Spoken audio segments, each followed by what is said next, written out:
బాధతో కృంగిన నేస్తమా, గురిలేని బ్రతుకుతో అలసిన ప్రాణమా, తన కరములు చాచి నిన్ను పిలుచుచున్నాడు, తన కరములు చాచి నిన్ను పిలుచుచున్నాడు. ఆదరిస్తాడు, ఆదరిస్తాడు యేసు ఆశ్చర్యకరుడు, యేసు ఆశ్చర్యకరుడు, యేసు ఆశ్చర్యకరుడు. Praise the lord. దేవునికి మహిమ కలుగును గాక. వాక్యాన్ని వింటూ దేవుని నామాన్ని గణపరుస్తూ ప్రభువుని స్తుతించండి. అనుదినము ప్రార్థన చేసుకుంటూ దేవుని వాక్యాన్ని చదువుకొని దేవుని వాక్యాన్ని విశ్వసించండి. విశ్వసించినప్పుడు మీ జీవితంలో దేవుడు అద్భుతమైన కార్యాలు జరిగిస్తాడు. దేవుని బిడ్డలారా, దేవుని వాక్యం సెలవిస్తుంది 121 కీర్తన 5వ వచనంలో, యెహోవాయే నిన్ను కాపాడువాడు. దేవుని బిడ్డలారా, అవును, మనం ఆరాధిస్తున్న దేవుడు కాపాడేవాడు.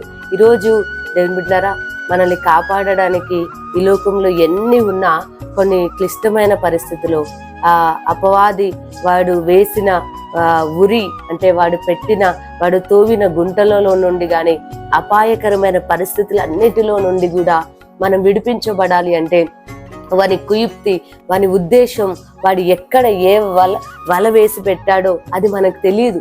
కనుక మనం కాపాడబడలేము కదండి. కొన్నిసార్లు మనల్ని మనం కాపాడుకోలేని పరిస్థితి కదా. ఎందుకంటే దేవుని బిడ్డలారా, అపవాది యొక్క వాని ఉద్దేశాలు, వాని యొక్క కుయుక్తి మనకు తెలియదు. కానీ దేవుని వాక్యం ఏమని సెలవిస్తుందంటే, యెహోవాయే నిన్ను కాపాడువాడు. అంటే దేవుని బిడ్డలారా, అపవాది సాతాను గాని, మనుషుల యొక్క కుయుక్తులు గాని, లేదంటే ఇంకా ఇతర ఏవైనా కూడా నీ జీవితంలో ఒకవేళ అపాయం సంభవించాలి, నువ్వు ఆపదలో చిక్కుకోవాలి, నువ్వు చిక్కబడాలి అనే అనేక ప్రయత్నాలు అపవాది చేస్తున్న కొన్ని మనుషుల ద్వారా జరుగుతున్నా నువ్వు భయపడొద్దు. ఎందుకంటే నీవు ఆరాధిస్తున్న దేవుడు కునుకడు నిద్రపోడు. ఆయన ఇశ్రాయేలు దేవుడు కునుకడు నిద్రపోడు అంట. ఎందుకో తెలుసా? ఆయన నిన్ను కాపాడుతున్నాడు. కాబట్టి ఎవ్వరి లోకంలో మనల్ని కాపాడలేరు కానీ దేవుడొక్కడే, దేవుని బిడ్డలారా, మనల్ని కాపాడగలవాడు. కాబట్టి ఆయన నీ కుటుంబాన్ని నిన్ను బలపరిచి ఆయన నిన్ను కాపాడబోతున్నాడు. కాబట్టి నీ పాదములు త్రొట్టిల్లనియడు, నీ అడుగులు జారనివ్వడు, నువ్వు గుంటలో పడవు.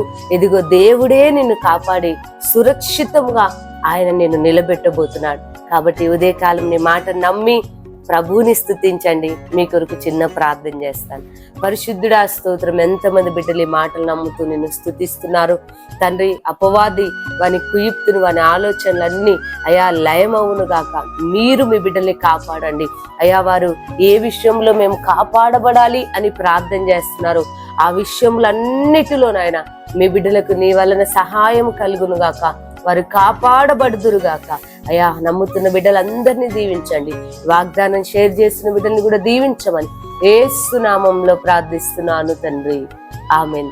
దేవుడు మిమ్మల్ని దీవించును గాక.